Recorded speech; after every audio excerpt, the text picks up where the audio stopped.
children that Lucy had swum across the river and got out the other side. He then helped the children across.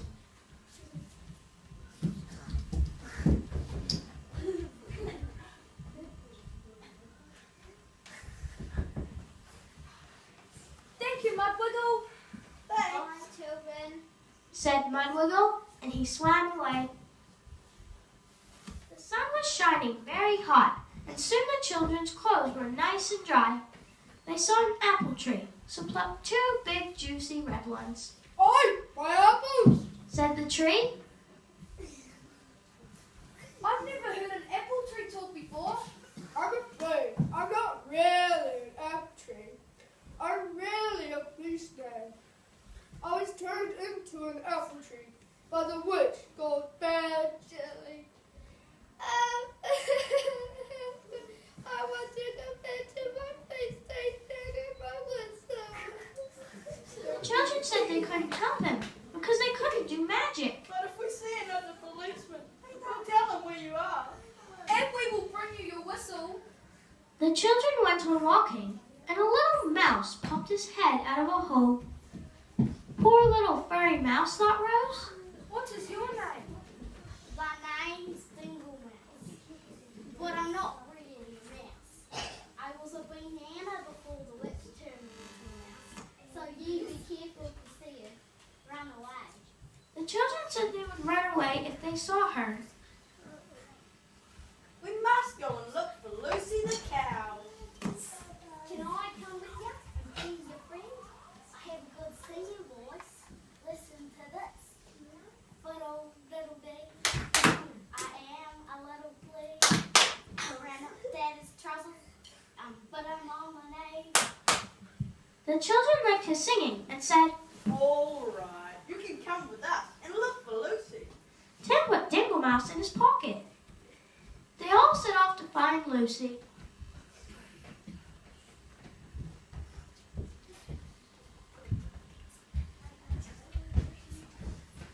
They were climbing up and up a big mountain. And it was getting very cold, and it started to snow. I'm freezing cold. Just then, a voice behind them says, Hello, children. Can I help you? Tim turned around and saw it was an old woman dressed in black. Don't be frightened. I can make you nice and warm in a few seconds. Just get inside this sack and you'll be very nice and warm. Oh, thanks, Thanks, old woman. We were nearly freezing to death.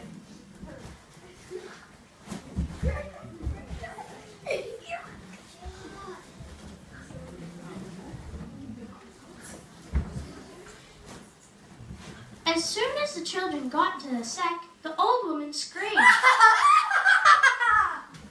Got you. She tied the sack up tight.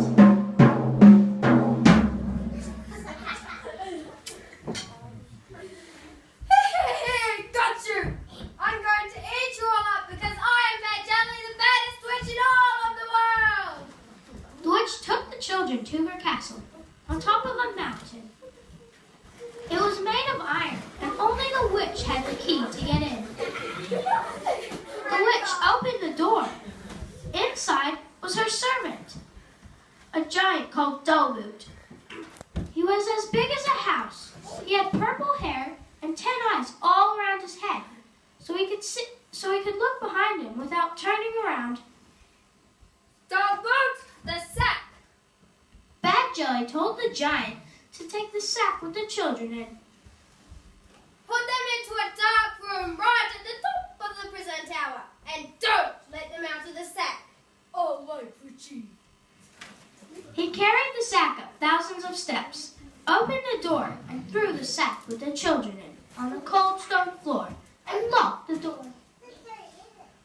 Poor Tim and Rose were crying. Then out of Tim's pocket popped Dinglemouse. And he started to nibble, and he made a hole big enough for them to get out of the sack. I got an idea. I know a big strong man called Jim, and he's my friend. I'll go and try and get Mouse jumped on the window ledge and climbed the ivy on the outside of the tower, down to the ground. Please hurry!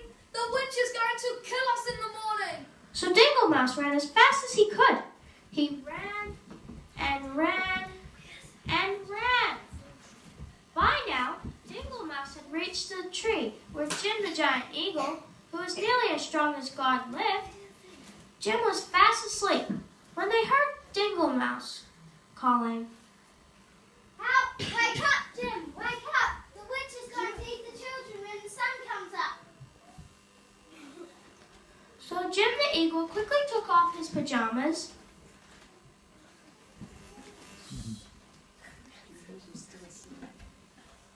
Oh, he's having an extra long sling. Everybody call out, wake up, Jim! Come on, everybody.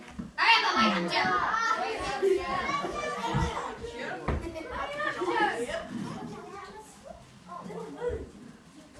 Dingle Mouse jumped on his back, and away they flew.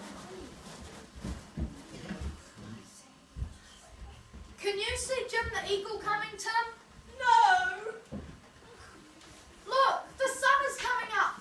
And listen, I can hear the witch coming up the stairs. Look! I can see Jim the Eagle coming suddenly now. The witch was starting to open the door. Now Jim the Eagle flew up to the window. Good children, get on my back. But the witch was opening the door. The children were getting on Jim's back. Stop them! Screamed the witch, but the children were on the mighty eagle's back, and away they flew from the terrible witch. She was so angry, she screamed. Stinky birds, all of you! Then she jumped on her fastest broomstick and started to chase after the children. Jim the Eagle flew up and hid inside a cloud. The witch flew round and round the cloud, waiting for Jim and the children to come out.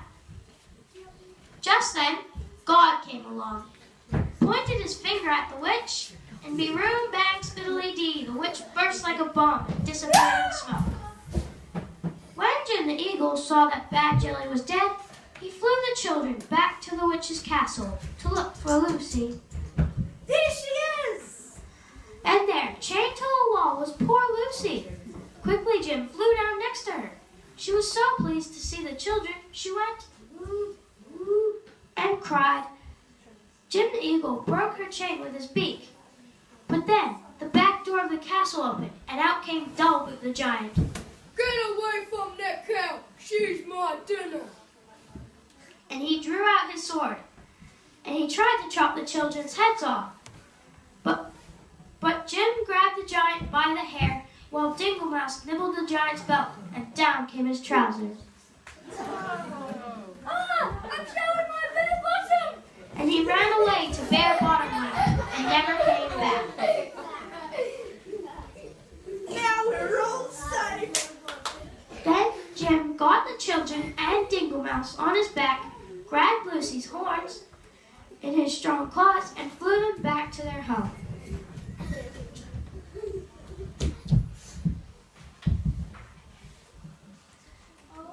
They lived happily ever after, until the next time.